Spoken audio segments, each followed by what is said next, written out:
আল্লাহ পাক কোরআন কারিমের মধ্যে বলেন, লাইন শাকারতুম লাযিদান্নাকুম ওয়া লাইন কাফারতুম মিন আযাবি লাশাদীদ।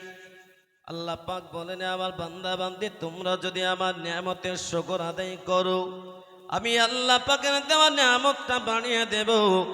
আর যদি না শুকর করো, আমি আল্লাহ পাক ছিনিয়ে নেব। শুধু ছিনিয়ে নেব না, ইন্না আযাবি লাশাদীদ, আমি আল্লাহ শক্ত আযাব দেব। গ্রামগঞ্জে দেখা যায়, অনেক হসপিটালে দেখা যায়, পালাতে ঘুরতে দেখা যায়, বাজার ঘাটে দেখা যায়, হাতে একটা লাঠি নিয়ে ঘোরাফেরা করে।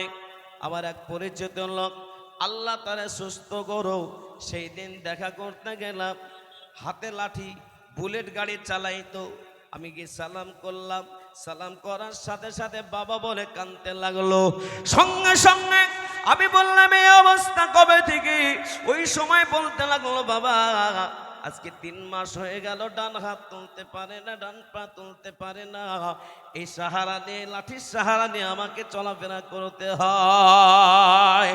যেই লোকটা বুলেট মোটরসাইকেল চালিয়ে বানাতো, দমকলের ওই ব্যক্তি, টাকা পয়সার অভাব নাই, কত ডাক্তার দেখিয়ে দিল, কিন্তু আল্লাহ দেওয়া শক্তি হারিয়েছে, আর ফেরে না হাওয়া করে কাঁদতে লাগলো। বলে, হুজুর একটু দোয়া করবে, বাবা একটু দোয়া করবে, যেন আল্লাহ পাক আমাকে আগের মতন আবার শক্তি ফিরিয়ে দেন। ও মুসলমান, আজকে আল্লাহ আমাদের হাত ওঠানোর সুযোগ দিয়েছে। এই হাতটা যদি আল্লাহ পাক হাতের শক্তিটাকে কেড়ে নেয়, পৃথিবীর কেউ শক্তি দিতে পারবে না। কোরআনের হাফিজের সামনে, নগদ নগদ হাফিজের সামনে, টাটকা হাফিজের সামনে যদি আজকে হাতটা উঠিয়ে দেন, আল্লাহকে খুশি করার অর্থে, আল্লাহ পাক যদি আপনার আমার ইনশাআল্লাহ বলাটা, আল্লাহ পাক যদি হাত ওঠানোটা কবুল করে নেন, দুনিয়ার জিন্দেগিতে, দুনিয়ার এই জীবনে আপনার আমার হাতের শক্তি আল্লাহ কেড়ে নাও নিতে পারে। একবার জোরে বলুন না সুবহানাল্লাহ। আর একটু জোরে বলুন না সুবহানাল্লাহ। আজকে মানুষকে সুবহানাল্লাহ বলার কথা বলতে হয়, আলহামদুলিল্লাহ বলার কথা বলতে হয়, আল্লাহু আকবার কথা বলতে হয়। আজকে আলহামদুলিল্লাহ, সুবহানাল্লাহ, আলহামদুলিল্লাহ বলার কথা। আজকে মানুষ তার বরকত জানে না, তার সওয়াবের কথা জানে না। আজকে মানুষ যদি জানতো সুবহানাল্লাহ কৃপণতা করতো না। ও ডাঙ্গাপাড়ার এলাকার, ডাঙ্গাপাড়ার মানুষ, আমি আপনাদের সকলকে বলবো, কে 60-70 বছর বাঁচবে, কে 80 বছর বাঁচবে, কে 90 বছর বাঁচবে, একমাত্র জানে কে। জোরে বলুন, জানে কে? জোরে বলুন আল্লাহ। ও মুসলমান, এই 60-70 বছর জিন্দেগিতে যদি সুবহানাল্লাহ বলাটা আল্লাহ দরবারে একবার কবুল হয়ে যায়, 70 বছর ধরে বলমান উঠবা গোড়া চলতে থাকবে, কিন্তু সেই গাছের ছায়া শেষ হবে না। তাই আমি আর একবার আপনাদেরকে কষ্ট দেব, আল্লাহ বলা, যাদেরকে আল্লাহ হাতের শক্তি এখনো দিয়ে রেখেছে, যে আল্লাহ জানের মালিক, যে আল্লাহ বানের মালিক, সব মালিক, সে আল্লাহ পাকের নামেতে আজকে কোরআনের মাজলিসে জান্নাতের বাগানে হাত উঠিয়ে বলুন যে ইনশাআল্লাহ পাগড়ি প্রদান দেখে যাব। জোরে বলুন ইনশাআল্লাহ। হাত ধরে বলুন ইনশাআল্লাহ। আল্লাহ আমাদের প্রত্যেকের হাতকে কবুল করুন, আল্লাহ পাক সহিহ নিয়াতকে কবুল করুক, দোয়া করব। ও আল্লাহ ওয়ালা, আজ আমি আপনাদের সামনে যে হাফেজে কোরআনকে দেখাইলাম, এই হাফেজে কোরআন আপনাদের ডাঙ্গাপাড়া মাদ্রাসাকে বলুন, আজকে যদি জিজ্ঞাসা করে বলুন, ডাঙ্গাপাড়া মাদ্রাসা আপনারা সবাই মহব্বত করেন না করেন না? এই জন্য বলুন, সবাই মহব্বত করেন না করেন না? কারা কারা মহব্বত করেন না হাত তুলেন। 1 2 3 4 জন মহব্বত করেন না বাপ। মাঝে মাঝে আমি দেখবো আমার কথা শুনছে কিনা, কারণ বুঝছে কিনা বুঝিয়ে বলতে হবে তো। কিন্তু আলহামদুলিল্লাহ সবাই মোটামুটি বেশির অংশ বুঝছে, আর কিছু মানুষ হয়তো বুঝে নাই, তবে বোঝানোর চেষ্টা করব বাপজি। তাই ডাঙ্গাপাড়া মাদ্রাসায় আজ থেকে 9 মাস আগে আমি একবার এসেছিলাম। আমার এক প্রিয় বন্ধু জনাব মৌলানা বক্তা আনিসুর রহমান সাহেব, এ মাদ্রাসার শিক্ষক, তো একদিন আমাকে ডাকলো, আসলাম, এইটা দিয়ে এসেছিলাম। আর এসেই একবারে হটামটা রাস্তা দিয়ে আস্তে আস্তে একবার ঢুকে পড়লাম মাদ্রাসার ভিতরে। মাদ্রাসার ছাত্র, শিক্ষক, তাদের যা আদব কায়দা দেখে আমি ভাবলাম না একটা কিছু হচ্ছে। আর সেক্রেটারি সাহেবের সঙ্গেও দেখা হয়েছিল, কয়েকজন দাতাও ছিল। সেই জায়গায় দেখা হয়ে ভাবলাম যে এই মাদ্রাসাটা একদিন বড় হবে। আর একটা খুব সুন্দর একটা পজিশনে মাদ্রাসা, পিছনেও জায়গা আছে, পায়খানা বাথরুম, সামনে জায়গা আছে, কত সুন্দর মনোরম পরিবেশ। বলুন এই মাদ্রাসাটা আপনার আমার করে লাভ আছে না নাই? জোরে বলুন, লাভ আছে না নাই? অনেক লাভ। কারণ যেখানে হাফিজে কোরআনরা থাকে, তালবে ইলমরা থাকে, চলাফেরা করে, আল্লাহ পাকের রহমতের ফেরেশতারা তাদের পায়ের নিচে পর বিছিয়ে দেয়। বুঝতে পারছেন না? পর পর বিছিয়ে দেয়।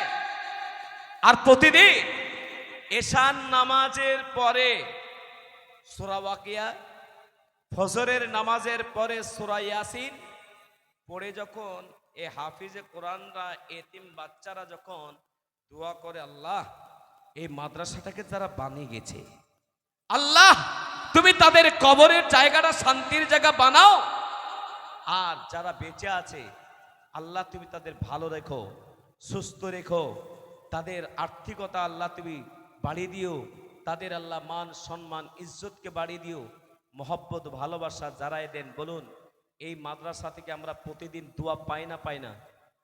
জোরে বলুন। লাখ লাখ টাকা দিয়ে বেটা বেটির বিয়ে দিলেন, লাখ লাখ টাকার জমি জায়গা সবকিছু বেটা বেটির জন্য আজকে করলেন। ওই বেটা বেটিও প্রতিদিন আপনার জন্য দোয়া করে না। আপনারা যারা এখানে আছেন, আমরা যারা এখানে স্টেজে আছি, আমরা কেউ বলতে পারবো না যে আমরা প্রতিদিন দোয়া করি। কিন্তু একটা জিনিস মনে রাখবেন, গোটা গ্রামে আজকে চলাফেরা করলে দেখা যায় যে আজকে কোরআন তেলাওয়াত করনেওয়ালা লোক বড় কম পাওয়া যায়। কিন্তু রাত্রি 9টা 10টায় এসে মাদ্রাসায় ঘুরতে আসবেন, এসে দেখবেন কোনো না কোনো বাচ্চা কোরআনের তেলাওয়াত করছে। করে না? জোরে বলুন, করে না? যারা আসা যাওয়া করেন মসজিদে তারা বলতে পারবেন বেশি, কেউ না কেউ পড়ছে।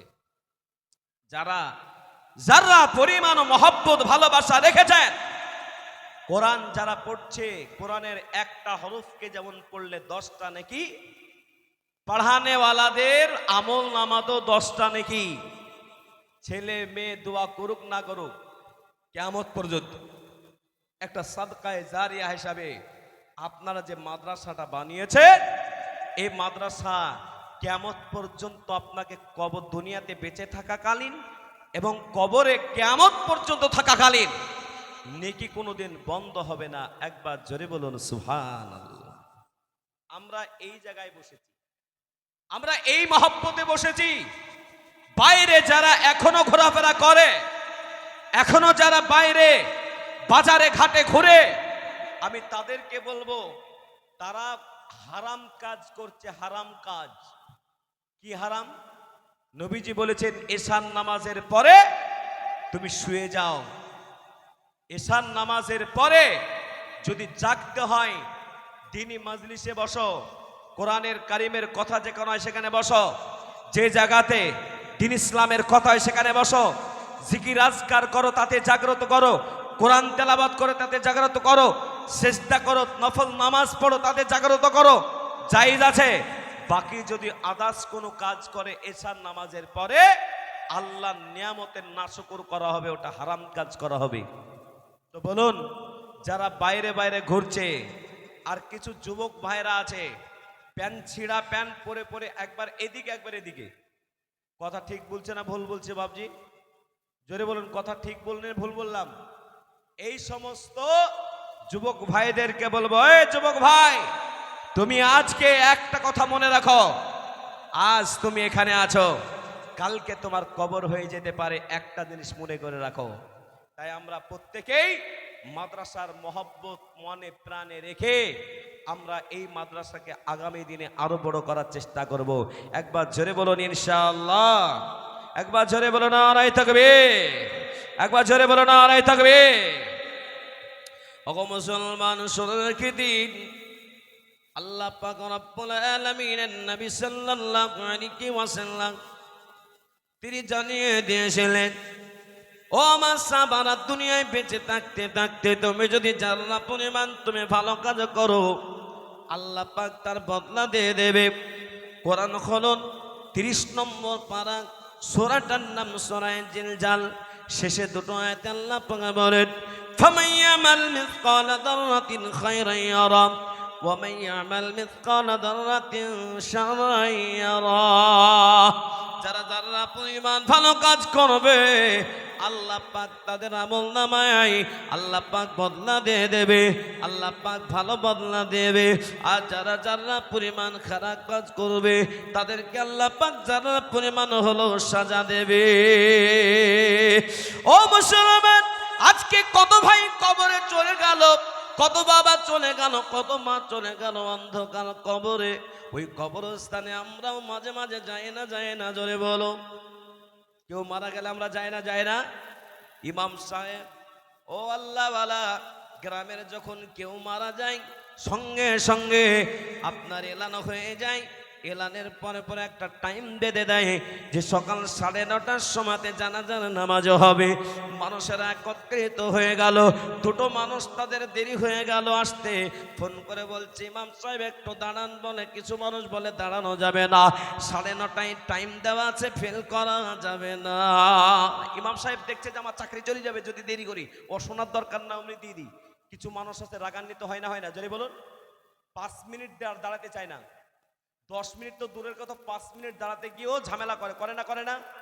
আমি দেখেছি, এই যে আমাদের দমকলের এমএলএ সাহেব মারা গেল, 5টা মিনিট বহরমপুরের মার